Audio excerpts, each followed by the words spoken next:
Assalamualaikum warahmatullahi wabarakatuh. Perkenalkan, nama saya Muhammad Hasti. NIM saya 120 80 21 22 09. Kelas 2A Agroteknologi, Fakultas Pertanian dan Peternakan, Universitas Islam Negeri Sultan Syarif Kasim Riau. Video kali ini saya buat untuk memenuhi tugas praktikum mata kuliah genetika dengan dosen pengampu Bapak Riano Ramirez, SPMP.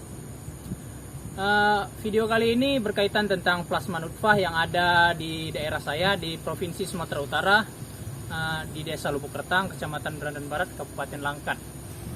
Plasma nutfah yang akan saya jelaskan pada video kali ini, yang pertama adalah pisang kepok yang terdapat di belakang saya ini. Pisang kepok ini mempunyai nama latin Musa acuminata balbisiana. Jadi pisang kepok ini termasuk salah satu dari sekian banyaknya macam-macam pisang yang ada di dunia ini. Pisang ini termasuk dari kultivar ABB. Jadi pisang kepok ini pisang yang harus diolah terlebih dahulu karena kandungan patinya sangat tinggi. Jadi pisangnya itu harus dimasak terlebih dahulu, nggak bisa dimakan langsung, harus dimasak, direbus ataupun dikukus. Untuk morfologi dari tanaman pisang kepok ini merupakan tanaman herba tahunan yang mempunyai sistem perakaran dan batang di bawah tanah, di mana tanaman ini hanya berbuah sekali. Setelah berbuah ia akan mati ataupun disebut dengan nama monokarpik. Untuk akarnya, pohon pisang kepok ini memiliki akar yang rimpang, berpangkal pada umbi batang, dan akar terbanyak berada di bagian bawah tanah yang terdapat di kedalaman 70 cm sampai 150 cm kurang lebih. Untuk batangnya sendiri, batang pisang kepok ini terdiri dari lembaran daun yang saling tumpang tindih, dan daun termudanya berada di tengah. Untuk daunnya sendiri ini disusun dengan 3 komponen. Yang pertama itu pelepah daunnya, yang kedua tangkai daunnya, dan yang ketiga ini lembaran daunnya. Daun yang paling muda itu berwarna hijau muda ataupun yang baru tumbuh seperti ini, dan yang tua berwarna hijau agak kekuningan. Seperti ini mungkin karena tidak terawat ya. Dan untuk buahnya sendiri, kebetulan di sini nggak ada buahnya. Buahnya sendiri itu tidak seperti buah pisang yang lainnya melengkung. Buah ini lurus, agak berisi. Kalau dia masak agak kekuningan, mungkin kalau muda berwarna hijau. Untuk sebaran pisang kepok ini ya hampir rata dapat dijumpai di seluruh daerah di Indonesia ini, dan kebetulan saya ini berada di Provinsi Sumatera Utara. Kalau di luar negeri mungkin terdapat banyak di kawasan Asia Tenggara, contohnya di Malaysia, Filipina, dan lainnya. Terdapat juga di Afrika, dan terdapat juga di negara-negara Arab. Untuk cara budidaya tanaman pisang kepok ini, yang pertama kita memilih bibit yang baik. Mungkin bibitnya itu berkualitas bagus dan dipilih dari pohon yang paling subur. Yang kedua, kita tanam pisang kepok ini di lahan tanam. Jadi kita buka lahan tanam di kebun atau di belakang rumah kita. Setelah itu kita tanam bibit yang tadi. Selanjutnya kita beri pupuk pada bibit pisang kepok tadi. Untuk yang tahap pertama dilakukan 1 bulan setelah menanam dengan kita beri pupuk kandang. Untuk tahap kedua dan ketiga dilakukan 2 dan 3 bulan setelah penanaman dengan pupuk anorganik. Dan pemupukan tahap keempat kita berikan campuran pupuk kandang atau kompos susulan sebanyak 10 kg. Dan selanjutnya kita berikan pupuk dengan cara membuat parit di sekeliling rumpun ini dengan jarak kurang lebih 50 cm. Untuk selanjutnya, untuk masa panen pisang kepok ini kita panen. Tunggu buahnya itu agak menguning, hijau kekuning-kuningan gitu. Sebaiknya kita panen di waktu sore sesuai artikel yang saya baca, dan bisa juga di waktu yang pagi, kisaran jam 10.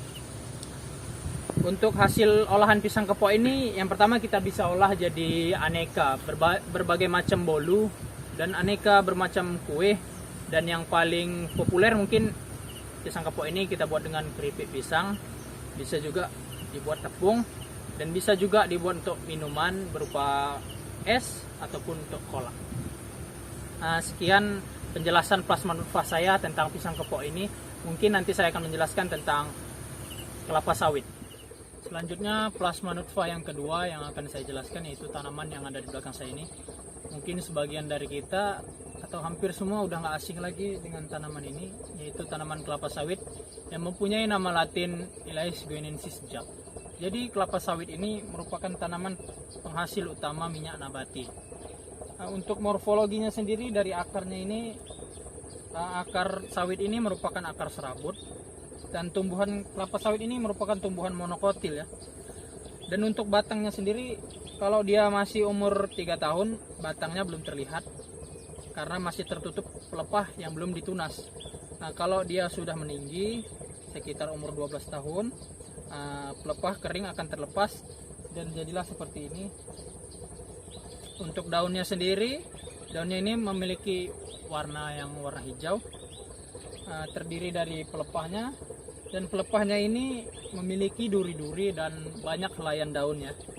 Untuk bunganya, bunga tanaman kelapa sawit ini merupakan tanaman monoecious atau berumah satu. Artinya bunga jantan dan bunga betina terdapat pada satu pohon, tetapi tidak pada satu tandan yang sama. Jadi bunga jantan dan bunga betinanya terpisah dan memiliki waktu pematangan yang berbeda. Ini yang menyebabkan jarang terjadi penyerbukan sendiri. Tetapi sering juga dijumpai bunga jantan dan bunga betina terdapat pada satu tandan atau hermaprodit. Dan untuk buahnya sendiri, mungkin kita udah tahu bentuk buah dari kelapa sawit ini.